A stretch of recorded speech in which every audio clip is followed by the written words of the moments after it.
2026 சட்டமன்ற தேர்தல் இப்பொழுதே களத்தில் இறங்கிய அதிமுக கடை கடையாக ஏறி இறங்கிய வியாபாரிகளிடம் இரட்டை இலைக்கு வாக்கு சேகரித்த அதிமுக முன்னாள் அமைச்சர் 4 ஆண்டு கால திமுக ஆட்சியின் அவலங்களை எடுத்துரைக்கும் துண்டு பிரசுரங்களை வழங்கி வாக்கு சேகரிப்பு. தமிழகத்தில் எதிர்வரும் 2026 சட்டமன்ற தேர்தலுக்கு இன்னும் ஆண்டுகள் உள்ள நிலையில் அதற்கான ஆயத்த பணிகளை பல்வேறு அரசியல் கட்சிகள் தீவிரமாக ஈடுபட்டு வருகிறது.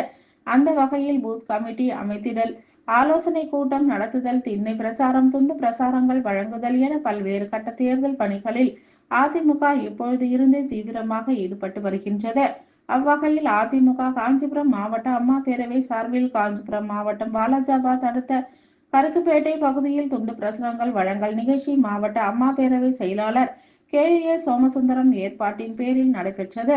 இதில் அதிமுக முன்னாள் அமைச்சர் வி. சோமசுந்தரம், அமைப்பு செயலாளர் வாலாஜாபாத் கணேசன் உள்ளிட்ட திரளான அதிமுகவினர் பங்கேற்று கடை கடையாக ஏறி இறங்கி சென்று வியாபார பெருமக்களிடம் பொதுமக்களிடமும் 4 ஆண்டு கால திமுக ஆட்சியின் அவலங்களை எடுத்துரைக்கும் துண்டு பிரசுரங்களை வழங்கி எதிர்வரும் 2026 தமிழக சட்டமன்ற தேர்தலில் இரட்டை இலை சின்னத்திற்கு வாக்களிக்க கோரி வாக்கு சேகரித்து திண்ணை பிரச்சாரத்தில் ஈடுபட்டுள்ளனர்.